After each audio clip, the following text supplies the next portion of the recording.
醉酒醒来，竟和死对头闹了场大乌龙。为了圆场撇清误会，我把屋子打扫了一下，假装什么都没发生过，然后连夜逃到巴黎。谁知他醒来后竟对我展开全球追捕，就当我被他逼迫签订婚约的时候，消失5年的白月光突然回国。他跟我讲了一个颠覆我三观的事情：责任、旧爱。我一时难以抉择。咖啡厅里，我看着剑拔弩张的顾念念和陆安安，直接选择逃避。那啥，我还有工作要忙，先走一步。我直接脚底抹油溜走了。既然想不通，那就先不想。我低头看了眼手中的文件，坏了，还有项目要谈。我连忙打车前往顾氏大厦，终于赶在10点之前赶到顾氏集团的大厅。你好，我是宋氏的运营助理，要不要今年跟你们市场部对需求？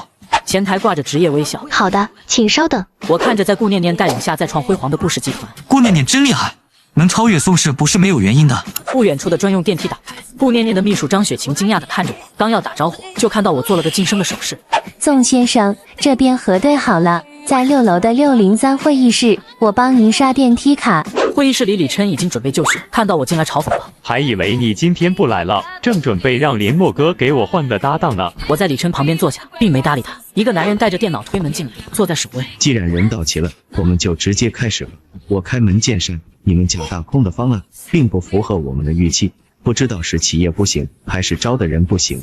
他轻蔑地翘起二郎腿，我的脸阴沉下来。这就是顾氏集团的员工素质，对合作对象毫无尊重。顾念念平日里就是这么带员工的。李琛心里无比赞同我的话，但却看着我讨好男人。你一个助理怎么说话的？男人眼神落在我身上。我现在更对宋氏抱有怀疑了。我沉着脸，我认为完全没有对接的必要了。我希望下次能换了人和我沟通。什么冻结？说完我就直接起身离开。李琛连忙卑微的道歉。张总别生气，他新来的不懂规矩，我回去一定跟领导反映。咱们继续。不必继续了，这个项目我会跟上头申请换个合作伙伴。男人气冲冲的离开会议室。张雪晴将资料放在顾念念的桌上，站在那欲言又止。顾念念瞥了他一眼，有话就说。张雪晴犹豫了片刻。顾总，宋少爷来了。顾念念签字的手停下，开心的情绪在心底蔓延。阿成果然心里有我，让他上来就好。张雪晴恭敬地说道：“顾总，宋少爷不是来找您的，是来和公司对接项目方案的。”顾念念轻轻皱了下眉头。我知道了，你下去吧。顾念念犹豫再三，还是决定过去看看。他走出办公室，敲了敲张雪晴的办公桌。他们在哪个会议室？张雪晴心中憋笑，我就知道老板会忍不住。顾总，宋少爷他们在603。顾念念刻意的解释道：“我去视察一下工作，你不用跟着。”张雪晴微笑说道：“好的，顾总。”我怒气冲冲的下楼，李琛跟在我的身后。宋晨，你是不是有病？你要作死，不要拉我垫背。这个项目再没进度，我的绩效怎么办？我回头冷眼看着李琛，对方根本就没把我们放在眼里，怎么谈？大哥，你就是个助理，对方说什么你就听着就好了，为什么一定要撕破脸呢？李琛对于我的举动很无奈，我深呼吸压下自己的火气。你放心，今天的事由我承担，不会影响到你。得了吧，你以为你是谁？你能承担个屁！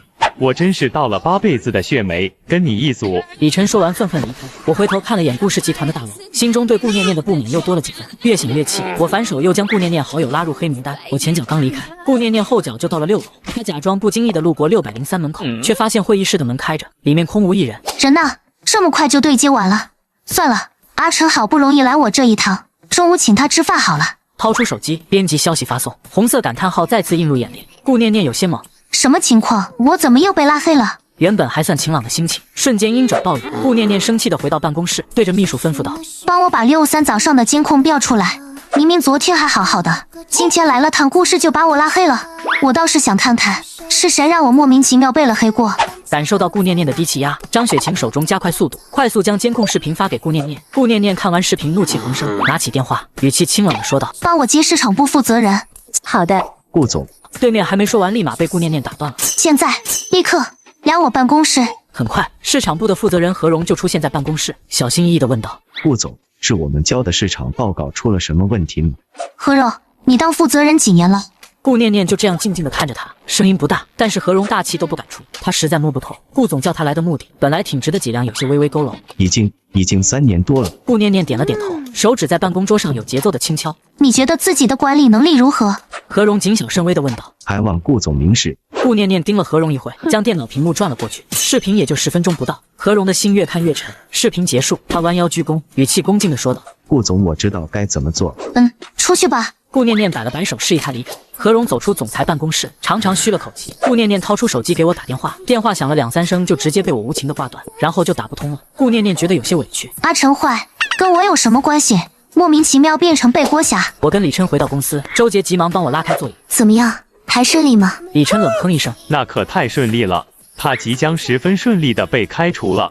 宋林墨沉着脸把我俩叫进办公室，门刚关上，就听到宋林墨几乎咆哮的声音：公司怎么就招了你们这样的蠢货？连对接需求这么简单的事情都处理不好。李琛低着头，林墨哥原本挺顺利的，但宋晨二话不说就开始对人，这才导致……我沉着脸，对方员工出言不逊，我猜你只是个助理，凭什么越过我做决定？李琛额头青筋尽显，情绪激动地打断我。我语气冷淡地说道：他不止贬低了我们，还贬低了整个宋氏，我忍不了。宋林墨将手中的文件狠狠扔在地上。够了，宋晨，你到底有没有脑子？你一个还在试用期的助理，直接跟客户叫板，现在立刻去跟对方道歉，否则别怪我开除你。宋林墨暴跳如雷地看着我俩，我就差2个项目就能晋升了，该死的，还愣着干嘛？出去干活！我沉着脸说道：你老师没教过你要尊重他人吗？宋林墨一愣，顿时火冒三丈。你还敢跟我顶嘴？这件事我会负责到底，不会耽误方案进步。但我希望你能好好去学学怎么做人。说完，干脆的转身离开。李琛站在原地动了动嘴皮子，还没来得及开口，就听见宋林墨大吼：出去！看到我出来，周杰投来担忧的目光。没事吧？我摇了摇头。李琛气冲冲的走过来：宋晨，这个事是你搞砸的，你自己想办法解决，我是不可能帮你的。我平静的说道：不需要你帮。坐在李琛旁边的任杰贱兮兮说道：宋晨，我给你指条明路，你晚上约顾氏何总吃个饭，态度诚恳点，好好道个歉，说不定对方就不追究了。李琛一听乐了：没错，态度放软点，事情总能解决的。我直接回怼：你们俩说话注意点分寸，语气这么冲。周杰不可置信的看着这一切：哇，这就是职场吗？难道也要上演攻心计吗？任杰拍了拍李琛的肩膀：算了，别跟他计较，一个试用期的新人能不能留下来还不一定呢。周杰也在一旁安慰我：你也别放心上，还有他们的损主意你可千万别听。我报以微笑：我看起来像是那么蠢的人吗？不过还是谢谢你。午休过后，前台给我发了消息：宋先生，大厅有人等，说是顾氏的员工。我疑惑的下楼：我还没去找事呢，这就主动送上门了。我一眼就看到上午萧何至极的何总，他旁边还跟着一个没见过的中年女，一看到我就着急忙慌的迎上来。宋先生，实在抱歉，上午是我态度不好。宋先生你好，我是顾氏集团项目总负责人黄丽娜。今天发生的事情是我管理不当，为了不耽误方案进度，没和您联系就直接赶过来了。王丽娜脸上挂着得体的笑容。那咱们会议室聊吧。我心里不由有些感慨，既然是对方领导带人主动上门道歉，还主动要求对接，太不可思议了。既然这样，我也没必要一直揪着不放了。接下来的沟通十分顺畅，1个多小时就结束了。宋先生留步，有什么问题随时在工作群里沟通。将人送走后，我把整理好的需求打印出来，扔在了李琛的办公桌上。需求我已经跟顾氏沟通完毕，这是内容，剩下的交给你了。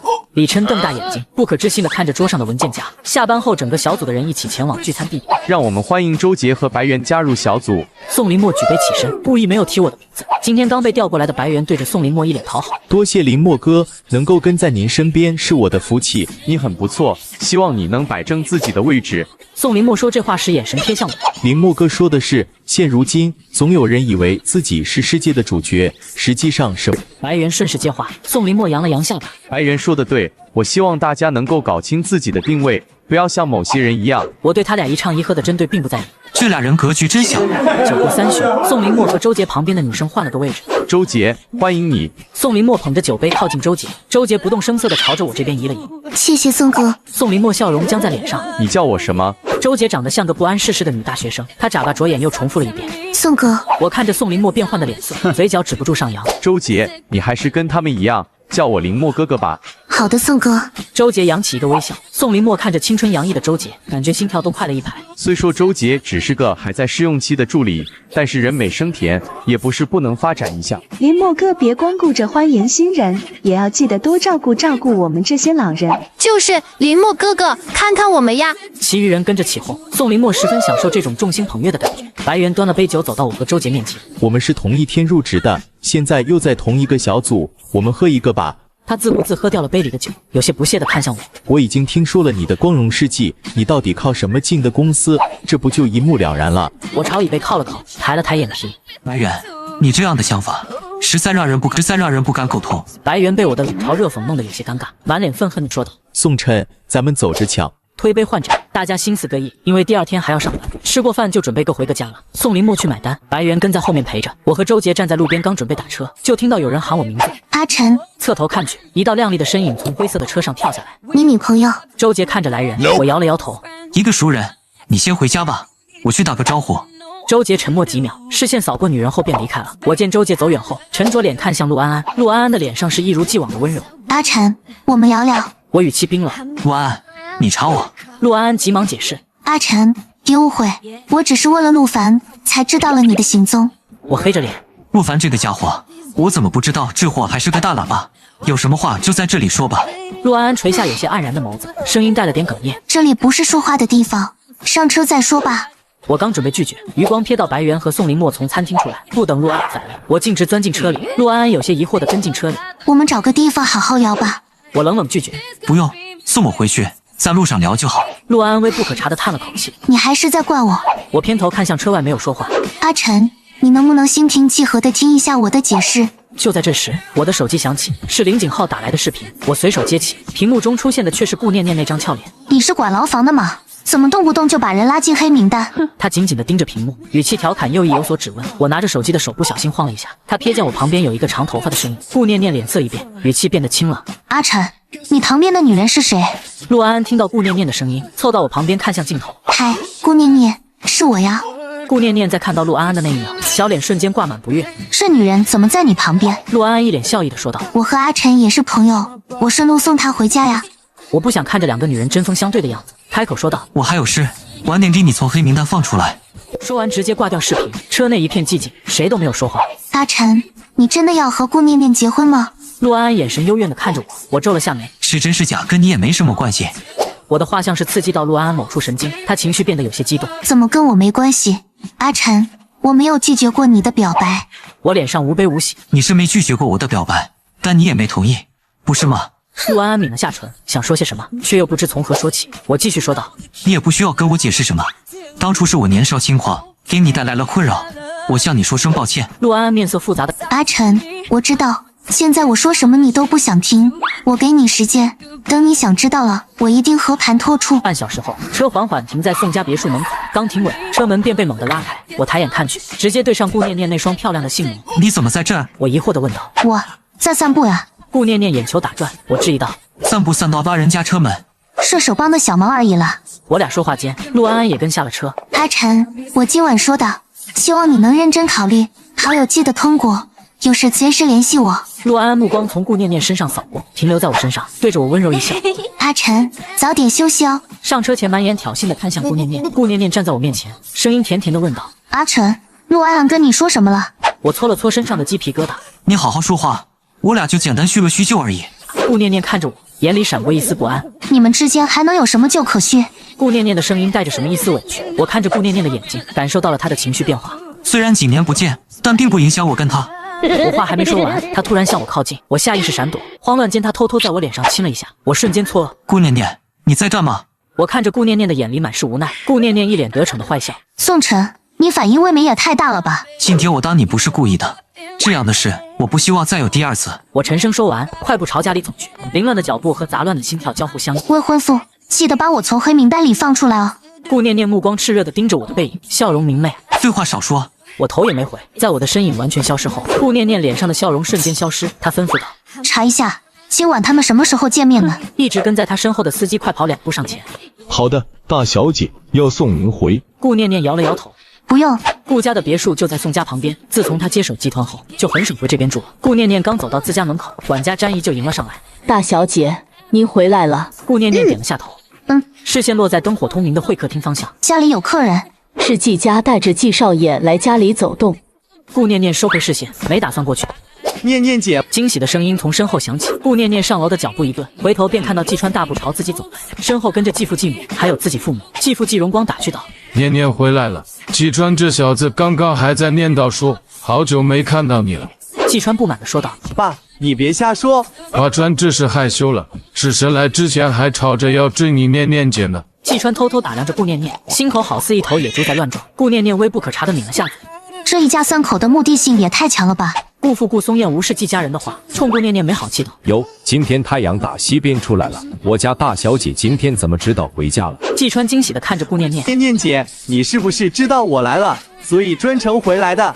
继母谢韵回头看着晴晴说道：“哎呀，我就说我家季川和念念有缘吧，联姻的事你家再考虑考虑。”季荣光趁热打铁：“是顾老弟，我季家也不比宋家弱多少，关键是我家季川也是一表人才，跟你家顾念念可是绝配。”整个京市的豪门圈子谁不知道？顾家新任总裁顾念念杀伐果断，目光长远，短短接手集团不过2年，就让顾家成功跻身京市前3。我刚送阿晨回家，俩的折腾就回来了。顾念念直接掠过季家3人，看向顾松燕，晴晴玩味的视线落在闺女羞红的小脸上，意味深长道：“阿晨还是和小时候一样调皮，不过你们年轻人还是得注意分寸。”顾念念嘴角微微上扬，顾松燕直接开口拒绝：“联姻的事情就没必要再提了，我们跟宋家已经商量好。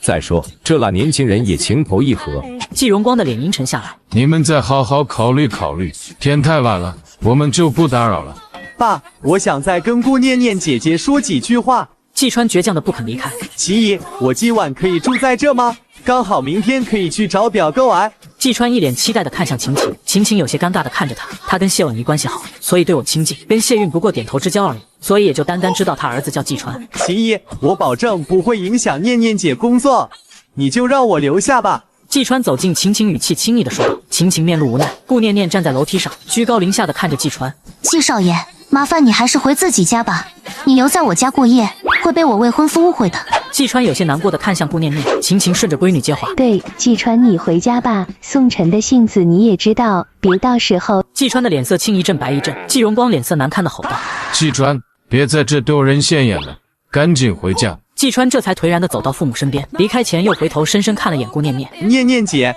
我不会轻易放弃的，我会慢慢努力得到你的认可的。顾念念用手指了指自己的脑袋。季少爷，钻牛角尖就好好调整心态，否则容易走进死胡同哦。听见这话，季川自信地说道：“你等着，我一定会证明自己的。”说完便跟上父母离开了。晴晴和顾松燕对视一眼，两人眼中都燃起八卦火焰。晴晴满脸微笑地说道：“念念快来，咱一家人很久没好好谈心了。”顾松燕附和道：“对对对，正好我也有事要说。”顾念念下楼，在两人对面坐下。我打算跟宋晨尽快订婚，妈，你和谢姨好好聊聊，越快越好。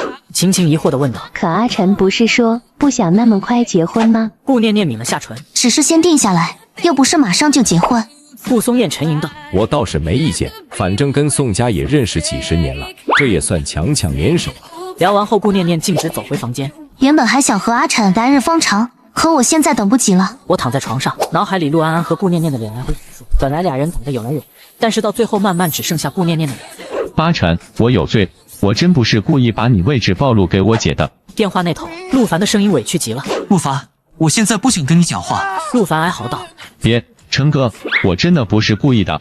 我姐在我面前红着眼眶求我就是一时心软。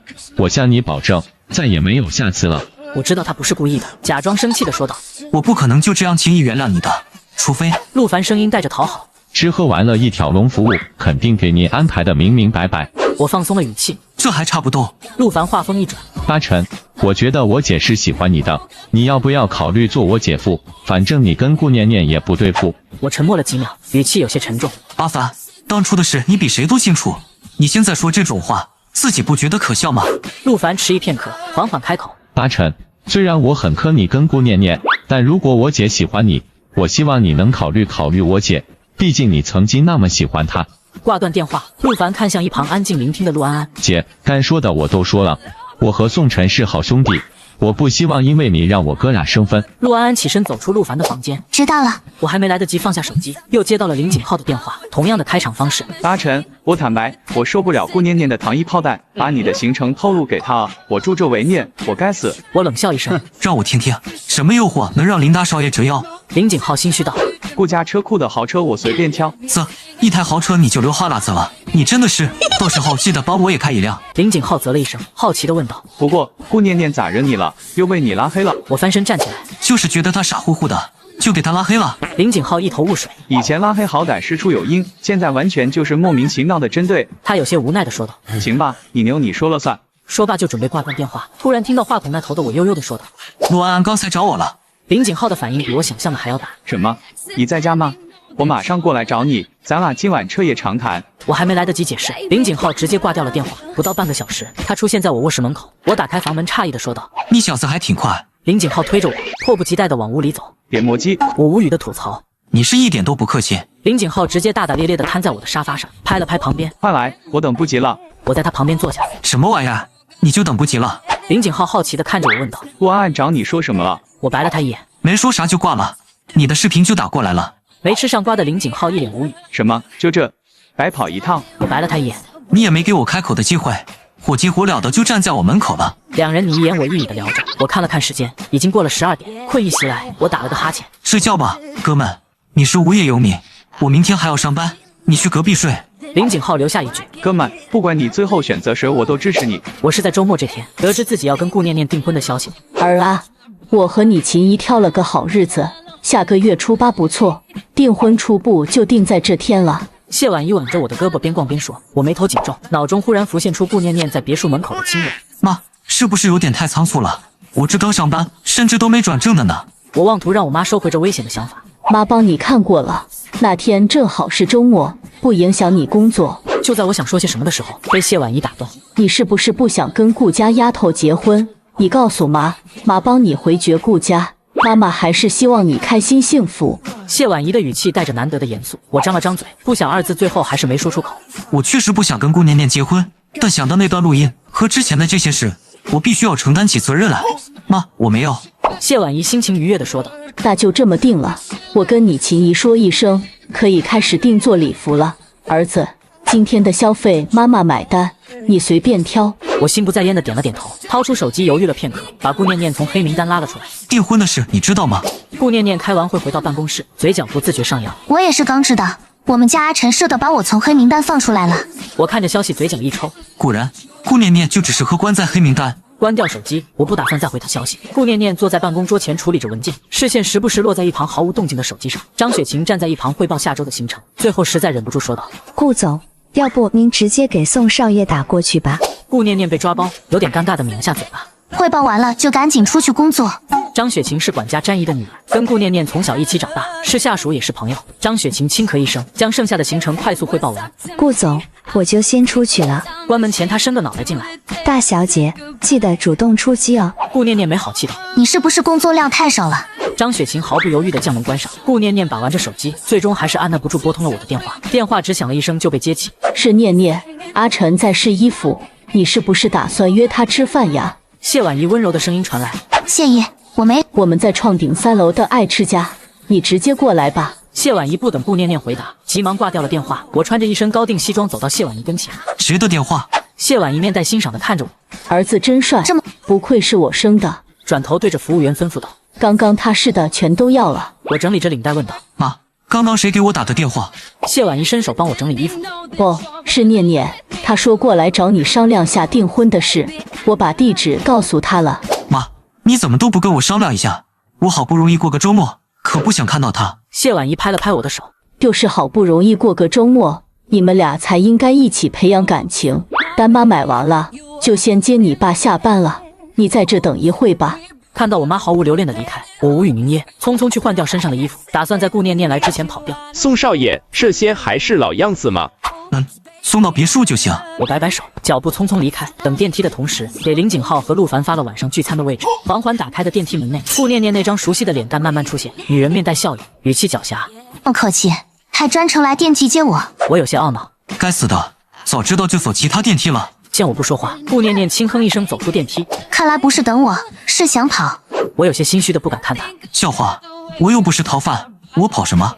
顾念念笑得玩味，走过来靠近了几分。是不是逃犯你心里清楚啊？我脸色一变，刚想反驳，顾念念伸手和我十指相扣。走了，我们去吃饭吧。谁要跟你吃饭？我有约了。顾念念的手握得有些用力，我没过脑子的话脱口而出：“你别老是粘着我。”不行，我给你介绍个男朋友。顾念念听到这话停下脚步，转头凶巴巴地看着我。在你眼里，我就是这么随便的人吗？还是说你根本就没把我放在眼里？我神情有些不自然。我真的就是有口无心。压根没想太多。顾念念小嘴撅着，松开了我的手，毫不留情地朝着电梯走去。你去哪儿？我忍不住出声。回家。顾念念头也没回，声音闷闷的。我尝试开口挽留她。不是吃饭吗？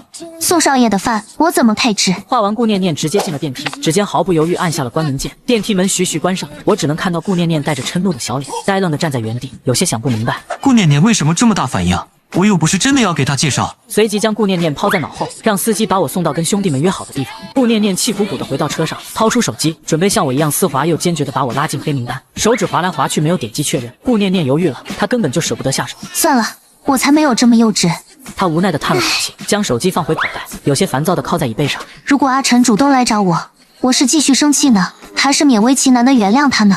脑海中回想着我的话，心里有些打开车窗，初夏的晚风吹进车内。顾念念觉得胸口的闷意消散了几分，跟前面的司机吩咐道：“回卓锦。”这边我刚下车，就正好看到了蹲在私房菜门口的周杰。走到他跟前，我轻咳一声。周杰缓缓抬头，满脸委屈，眼中水光流动。宋晨，你怎么在这？周杰声音带着些许哽咽。我看着周杰的模样，有些好奇地问道：“我还想问你怎么在这儿呢？跟让人欺负了似的。”我看到我弟跟一个中年女人进去了，他才刚成年，我想跟进去看看，但门口的人拦着我，不让我进去。周杰瘪着嘴，像是下一秒就要哭出来。我看了看门口值守的保安，又看了看穿着朴素的周杰，叹了口气：“起来吧，我带你进去。”周杰站起身跟在我身边。可他们说这里是私房菜馆，仅限预约的顾客进入。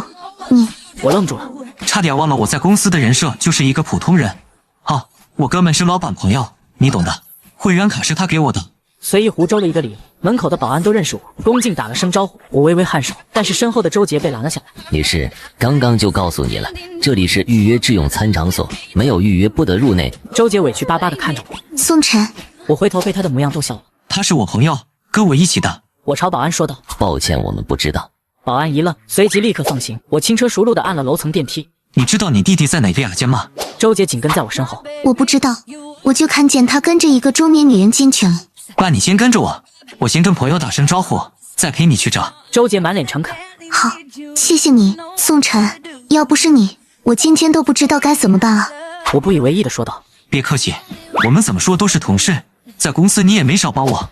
推开订好的雅间门，陆凡和林景浩都已经在了，还有不请自来的陆安安。我的脸色瞬间变了，朝着林景浩使了个眼色。我去催下菜。林景浩起身说道，接着快步走出雅间。我朝雅间内挑了下下巴。什么情况？他怎么在这儿？林景浩视线落在周杰身上。你什么情况？怎么还带个美女？我眉头紧锁。你先说，陆安安为什么在这里？林景浩解释道。陆凡带他来的。不对，我们刚好在门口碰到，他说什么也要跟过来聚聚。林景浩摊了摊手。我说完了，该你了。这位是？林景浩目光在我和周杰身上来回打。这是我同事周杰来找他弟的。我简单说了一下事情的起因经过。林景浩来了兴致。我帮你们一起找，要不要进去和陆凡说一声？我摇了摇头。不去，给他发个消息就行了。林景浩急忙说道。那你等我一下，我去拿下手机。他嘿嘿一笑。万一看到什么状况还能记录一下。周杰见林景浩进去，凑近我轻声问道。这就是你那个兄弟，老板的好友？我尴尬摸了摸鼻子。对，就是他。一会儿你别乱说话。周杰一副我懂的样子。见林景浩还没出来，我俩有一搭没一搭的聊着。进来的是你亲弟弟吗？不是，是我堂弟，他在这边读书，家里让我照看着他一些。我点点头。别担心，只要他在这里，我们肯定能找到的。这家菜馆管理规范，不会出什么大事。看着有些心不在焉的周杰，我没再继续说话。几分钟后，林景浩表情古怪地走出来。走吧，先陪你同事找弟弟。我只好先按耐住心中的好奇。会所总共6层楼，全是独立雅致的雅间，没有私密封闭的包厢。我们不好去挨个敲门，便商量着先从3楼找到1楼。可惜一无所获，我皱紧眉头。这就麻烦了，很有可能是被带到雅间去了。你有你弟的电话吗？先给他打个电话问问吧。周杰如梦初醒，急忙掏出手机拨通了他弟的电话。我跟林景浩从对方的眼中看到了一丝无语。周杰挂掉电话后，面带歉意地冲我俩笑了笑。抱歉，我弟说他在宿舍没出门，还让舍友帮他做了证。应该是我看错了，实在不好意思，改天我请你们吃饭赔罪。我摆摆手，你弟没事就好，饭就不用吃了，我们也就陪你到处走了走。周杰不好意思地笑道。那可不行，宋晨今天谢谢你，没什么事的话我就先回去了。哎，来都来了，别急着走，你吃饭了吗？这里的蟹黄面一绝，我每次来必点，你尝尝。林景浩急忙开口挽着，周杰有些不自然地看向我，我虽不解，但还是顺着林景浩的话开口道。没错。反正明天也不用上班，跟我们一起体验下吧。周杰犹豫了下，有些羞涩地说道。那个需要挨吗？这里看起来就不便宜，我还没发工资，可能。林景浩自信一笑，放心，我可没有让女人买单的习惯。说完，他快走去按电梯。周杰悄咪咪跟我说道：“你朋友这样花老板的人情消费，不会有问题吧？万一俩人闹矛盾，会不会让你哥们为难？”我忍不住哈哈大笑起来。林景浩满脸问号的回头：“什么事这么好笑？让小爷听听。”我笑道：“没什么。周杰说他家猫会后空翻。”林景浩一脸狐疑：“功夫熊猫吗？”我笑而不语。周杰也抿着唇不说话，推开雅间门，陆凡像是见到了救星一般。八成，景浩，你们终于回来了，我一个人太无聊了。陆安安闻言看向门口，我把旁边的周杰介绍给陆凡。这是我同事周杰，帮过我不少，正好遇到，就把他叫上来一起了。你不介意吧？这是我另一个兄弟陆凡。陆凡偷偷瞄了眼陆安安，应该，大概，或许可以吧。我故意无视掉一直看着我的陆安安。林景浩说的没错，这里的蟹黄面真的很好吃，一会儿你尝尝，肯定会惊艳到你。那我肯定要好好尝尝了。周杰甜甜一笑，然后跟我说悄悄话：“你是不是欠人家钱？他怎么一直用那种眼神看着你？”两人并肩落座，身子挨得比较近。陆安安的视线一直在我俩身上停留。林景浩缩在角落，对着雅间拍了张照片，接着顺手发了个朋友圈：“家人们，谁懂？大型连续剧开场啊！”发完将手机扔在一边，开始和陆凡玩休闲桌面小游戏。几局之后，陆凡摆了摆手：“我不玩了，玩累了。”林景浩鄙视的笑了笑，起身找我和周杰继续玩。陆安安端着饮品在我身边坐下：“我也来，人多热闹。”林景浩自然乐意。周杰不太能喝酒，让他喝果汁吧。我提议道。林景浩点点头，行。陆安安听到这话，脸上闪过不悦，但也没说什么。陆凡在一旁玩手机，然后看到了林景浩的那条朋友圈，走过来附耳问道：“你发朋友圈的时候屏蔽顾念念了吗？”林景浩摇了摇头。陆凡无语的说道：“哥们，你是觉得现在还不够乱，场面还不够棘手是吗？”林景浩无所谓的摆弄着桌上的休闲纸牌。放心吧，顾念念不会闲的没事翻朋友圈的，他不可能看到，放宽心。陆凡也知道，但心里还是有些不踏实，看了我一眼。那你屏蔽他姐了吗？林景浩手中的动作一致。我现在删应该还来得及吧？陆凡将宋媛媛的点赞给林景浩看。来不及了。林景浩自我安慰，没事的，天高皇帝远，我们啥也没干，就正常吃喝玩乐而已。我看着他俩说勾肩搭背的样子，不知道为什么，一股不好的预感油然而生。手机震动，我低头看到来电显示，有些心虚，起身走出包厢，我才按下了接听键。接电话那头，宋媛媛声音清冷：“我有没有跟你说过，让你离陆安安远一点？”姐，我知道，今天。我试图解释，宋媛媛直接打断我的话：“现在立刻回家。”姐，你不应该让陆安安走吗？为什么要让我回家？我不解地问道。宋媛媛叹了口气，有些无奈地说道：“阿晨，姐姐怕你做出什么不理智的举动。”我嘟囔道：“你不应该担心你的好姐妹对我做什么吗？”宋晨，我是不是很久没教育你了？回不回家你自己看着办。我知道了，拜拜。我直接挂掉电话，刚走回包厢坐下，包厢门就被人用力推开。挺热闹。顾念念脸上带笑，声音温婉，视线落在被周杰和陆安安包围的我身上，跟林景浩猜的一样，他的确没有看朋友圈的习惯，但不代表他周围也没人看。他到家刚洗完澡出来，就看到张雪琴将林景浩的朋友圈截图发给他，还附上了那张高清图。大小姐，宋少爷威。顾念念心中百转千回，有一股无名的妒火燃起。我还在生气呢，阿晨不来哄我就算了，现在居然还跟别的女人有说有笑。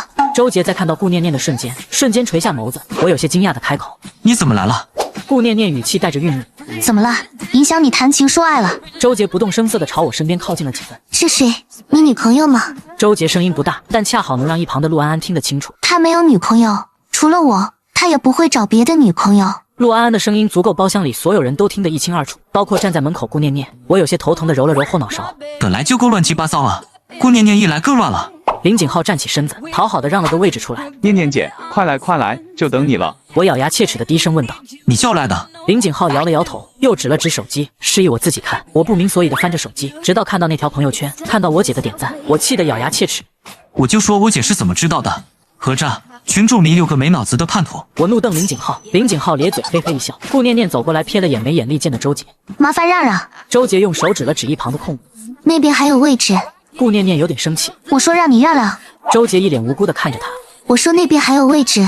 我看着在发飙边缘的顾念念，推了推周杰，我跟他聊聊，你去那边吧。周杰点了点头，坐到林景浩旁边的空位上。顾念念在我旁边坐下，小脸上写满了不爽。我瞬间进退两难，右手是陆安安，左手是顾念念，求救的眼神从林景浩和陆凡身上徘徊，两人同时望天，假装看不到。我翻了个白眼站起来，我先回去了。我姐说我再不回去就要回来教育我了。顾念念抬头看着我说道：“我来了，你就要走，不许你走，坐下。”我逆反心理爆棚，你让我坐下就坐下。你是我谁？顾念念伸手拉住我的手腕，稍微用力将我拉回座位。他则顺势往陆安安那边靠了靠，隔在我俩中间。阿晨，你刚才不是玩得挺开心吗？顾念念将我的杯子换到外面，陆安安将顾念念的动作看在眼里，不悦地说道：“顾念念，阿晨想回家，你强留住他有什么意思？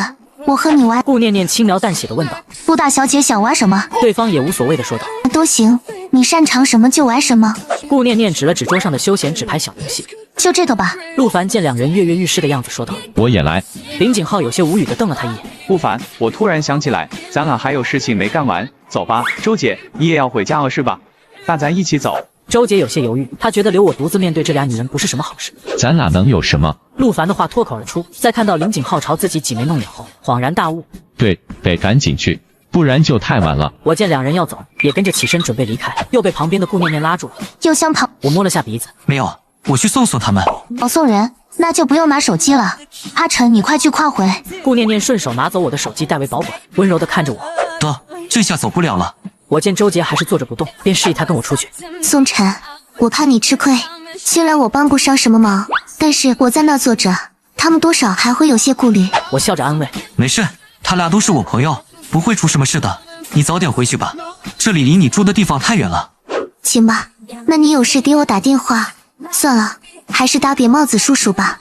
我点头应下，转身看着林景浩和陆凡：“你们俩的叛徒又把我自己一个人扔着。”林景浩凑过来，贱兮兮地说道：“你快点解决，我们在下一个场等你，把上次那几个美朋友叫上。”我不耐烦地挥了挥手：“行了，你俩走吧。”两人如获大赦般匆匆离开。周杰一步三回头，眉眼之间都是担忧。那我也走了。同一时间，包厢内，陆安安瞪着顾念念：“阿晨跟你不合适，适不适合也不是你说了算的。”顾念念轻笑着：“我跟阿晨下个月订婚，陆大小姐一定要闪光哦。”原本还淡定的陆安安神色突变：“你说什么？”顾念念轻蔑地笑了笑：“怎么，出国几年，普通话都听不懂了是吗？”顾念念，陆安安的声音带着一丝压抑的怒意：“阿晨对我的感情你又不是不知道，你怎么就这么喜欢抢别人的东西？”顾念念娇笑一声：“陆安安，我马上就跟宋晨订婚了，无论你说什么，都改变不了这个事实。”我跟宋晨要订婚了，我们下个月就订婚了。订婚二字就像咒语一般萦绕在陆安安的耳边。那又如何？陆安安眼神坚定：“我喜欢的人，我不会轻易放手。”顾念念将酒杯放在桌上，站起身来与陆安安对视：“如果被我发现你用小动作对付阿晨，我绝对不会放过你。不要以为你在国外耍的那些手段没人清楚。”两人的气氛越来越紧张，包厢内弥漫着一股压抑的氛围。我推开包厢门，便看到两个人面对面站着，氛围有些奇怪。“你俩？”陆安安和顾念念移开视线，异口同声道：“没事。”顾念念摆摆手，示意我过去。阿晨，我刚刚跟陆大小姐说了咱俩的订婚时间，你不介意吧？陆安安满眼情深地看着我：“阿晨，可以单独聊聊吗？我们之间有点误会。”我还没来得及开口，顾念念抢先开口：“我嫁阿晨跟你没什么好聊的。”我瞪了顾念念一眼，然后看向陆安安：“如果是叙旧，欢迎来宋家做客。”陆安安笑了一下，好像带了一丝苦涩，半晌才轻柔开口：“好，下次去给你带礼物。我先走了，朋友还在楼上等我。”陆安安心里清楚，我今天就算和顾念念硬刚，也不会有什么结果。算了，来日方长，只要阿晨一天没结婚，我就还有机会。阿晨和宋家，我都不会轻易放弃的。自从知道真实身份后，我就一直在找退路，至少要在陆家人知道真相，找回真的陆家千金前，有更多的资本谈要求。宋晨这个曾经跟我表白的宋家大少爷，是最合适不过的人选。等陆安安离开，我摊开手心：“手机还我，我要回家了。”顾念念将手机捏在手中，看着一脸不耐的我，声音哽在喉咙里，又气又委屈：“臭阿晨，白天惹我生气，晚上又和别的女人吃吃喝喝，他还跟个没事人似的。可以陪他们，不能陪我是吧？宋晨，你是不是还喜欢陆安安？”我伸手点在他的额头上：“关你屁事，赶紧把手机还我。”我有些着急，林景浩他们还在下一场等我呢。顾念念慢慢坐下：“阿晨，你别急，今晚我时间充裕。”我在顾念念旁边坐下：“我喜不喜欢陆安安，跟你好像没什么关系吧？”顾念念声音有些发哑，又恼又难过：“阿晨，你别忘了，下个月我们就要订婚了。”听到他说这个，我表情变得认真起来：“顾念念，既然话说到这儿，那我也就开门见山了。我不再追究你是如何让我同意订婚的，毕竟是我先惹出来的事。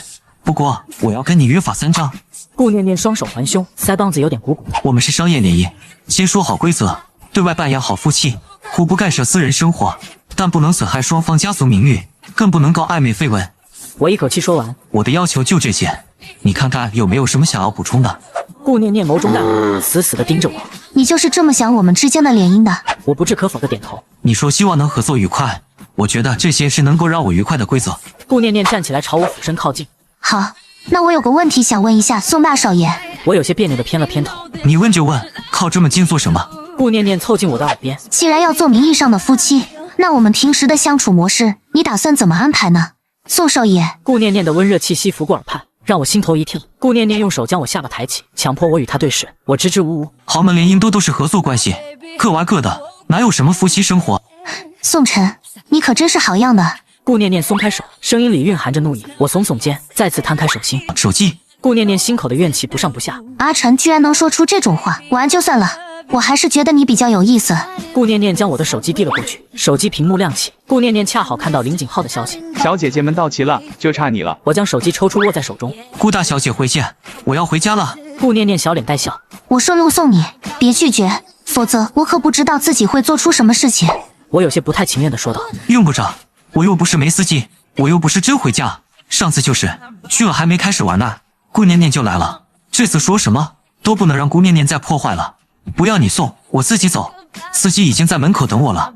我说完准备离开，顾念念拉住我的衣服。那正好，顺路，你送我回去吧。我不回别墅，我回万清公馆。万清公馆也行。我还是去灵月馆吧。巧了，我也去那里。我去西子湾。也顺路。顾念念，你到底要干嘛？我有些火了。这人明显跟我过不去，在这故意找茬。我说了，顺路送你回家。顾念念不依不饶。我是不可能放任阿晨去见那些什么小姐姐的。我深吸一口气，缓缓吐出。你不去哪里，我去哪里行不？顾念念语气狡黠。你去哪里，我就去哪里。所以想好回哪了吗？我低头跟林景浩发消息。我得晚点到。林景浩回了个懂你的表情包。回宋家吧，这样干耗着也没什么结果，还不如先回去再出来。顾念念掏出手机结账。走吧。我跟在顾念念身后张牙舞爪。顾念念，你是不是工作不忙？顾念念笑着问道。怎么了？嫌我烦了？有自知之明，还不算无可救药。我手指翻飞在键盘上吐槽着。顾念念停下脚步，我直接撞在了顾念念身上。走得好好的，干嘛突然停下？你是不是故意的？明知道我就在你身后。顾念念转身看向我，我看着他，四目相对。我有些不自然地移开视线。看什么？没见过帅哥，对不起都不会说吗？顾念念嫣然一笑。你自己不看路，干嘛怪我？阿晨，你是不是新来？我像看傻子一样白了顾念念一眼，朝电梯走去。没等顾念念，我自顾自上了他的车，冲着司机说道：“可以走了，你家大小姐有腿，自己能走回去。”司机小张有些为难地挠了挠头。宋少爷，这我也没指望他能听我，无非是过过嘴瘾罢。司机见到顾念念的身影，急忙下车替顾念念打开车门，然后屁颠屁颠地跑向驾驶位。去宋家。顾念念吩咐，小张才敢开车。车内十分安静，只能听到我时不时的手机消息提醒。顾念念望着窗外，不知道在想些什么。我回完信息，抬头看向顾念念。订婚的时间这事真不是你搞的，你事先真不知情。你确定？我有些不信。顾念念转头瞥了我一眼。我还没那么迫不及待的想嫁给你，什么娶嫁的？咱俩是联姻，是合作，说话严谨点。你说严谨吗？那这应该是你对我的补偿，毕竟之前的事。顾念念意味深长的眼神看着我，接着俯身靠近。是你对不起我。然后顾念念移开身子，靠在椅背上，唏嘘道：可惜遇人不淑，某些人就是不负责任。要不是我早有准备，只怕是长了10张嘴都说不清了。我此刻肠子都悔青了，就像是条被顾念念抓住7寸的蛇。宋少爷，怎么不发表你的看法了？没什么看法，隔行如隔山。总之，我祝他成功吧。我剜了顾念念一眼，低头在群里吐槽顾念念的无耻。车缓缓驶入别墅区，我在自家门口下了车，打算等顾念念走了，再让司机送我找陆凡他们。可是顾念念的车却一点要开走的迹象都没有，我忍不住敲了敲车窗。我已经到了，你还不走？顾念念一脸坏笑，看你进去了再走。我咬咬牙，转身走进客厅，坐了大约5分钟。顾念念应该已经走了。我这开口，管家备车。车开来的嫌隙，我出门看了眼，路灯下，顾念念那辆红色跑车在门口一动不动。我快步走过去，一把拉开车门。你怎么还不走？顾念念放下手中的文件，抬头看着我问道：我不急，你很急吗？我急什么？我就是问问，处理工作就回家处理，干嘛守在我家门口？我语速有些快，顾念念直接拆穿我：影响你偷溜出去了。谁要出去了？我就是散步看到你车还在，来问问。我的话刚说完，一个佣人小跑着过来。少爷，车备好。佣人一句话当场戳穿了我的小心思，我脸上一阵发烫，不敢去看顾念念那双带着戏谑的眼睛。阿晨，嘴硬有意思吗？顾念念走下来，目光直直锁住我。想去跟朋友玩了，我不拦你，但别想着躲着我。我梗着脖子强撑，我只是出门转转，你别胡思乱想。顾念念步步紧逼，转需要特意备车。白天你对接工作受了委屈，我帮你整顿了手下人，晚上你和陆安安独处，宋晨，在你心里，我就这么不值得你正视吗？他的话让我心头一震。这段时间细细回想，当初酒后失态闹成的纠葛，我一味逃避、打黑抵触，可顾念念自始至终都没有真正为难我，反而处处维护我、照顾我，这分明是心里有我。我叹了口气，我不是不正视你，只是一开始总觉得这场联姻是被迫的，心里别扭。顾念念眼神满是期待。那现在呢？现在你是怎么想的？这时，陆安安的身影突然出现在路口，他看到我们二人相依而立，脸色瞬间变得难看，小跑过来，语气带着不甘。阿晨，你真的要选择他吗？我们过去的一切，你都忘了吗？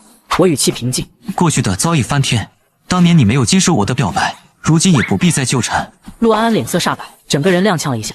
我处心积虑想靠着阿晨和宋家站稳脚跟，如今却算计落空，陆家也不愿再留我，看来我只能离开了。没过多久，陆安安便黯然离开京市，再没有出现过。而之前在公司处处针对我的宋明墨，因为工作能力不足，被公司约谈辞退了。整个团队的风气焕然一新。我转头看向身旁的顾念念，轻轻牵住了她的手。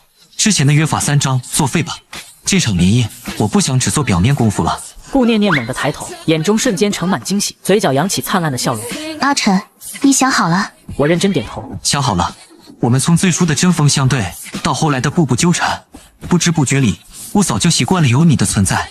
之前是我糊涂，往后我不会再让你受委屈。顾念念听到我告白般的话，哭得泣不成声，紧紧抱住了我。接下来的日子，两家长辈看着我们相处融洽，便专心筹备起了订婚典礼。转眼就到了定下的日子，订婚现场布置的温馨又隆重。我身着笔挺礼服，站在宴会厅中央，顾念念穿着一袭精致的白色礼裙，缓步走来，司仪笑着开口：今日良辰美景，恭祝宋晨先生与顾念念小姐订婚之喜，二人相知相伴，终成眷属，愿往后岁岁年年恩爱相守。台下响起阵阵掌声与祝福声，我拿起订婚戒指，轻轻套在顾念念的手指上，她也拿起戒指为我戴上。我沉声开口：念念，往后余生风雨同舟，我不会再逃避，也不会再放手。顾念念眼眶微润，笑着回应：我等这句话等了很久了，从今往后我们携手同行，过往的误会都化作过往云烟吧。所有人都在为我们送上真挚的祝福，欢声笑语萦绕在整个场地。我终于明白，遇见他，选择他，才是我这辈子最幸运的事。往后携手并肩，彼此珍惜，前路皆是繁花似锦，幸福绵长。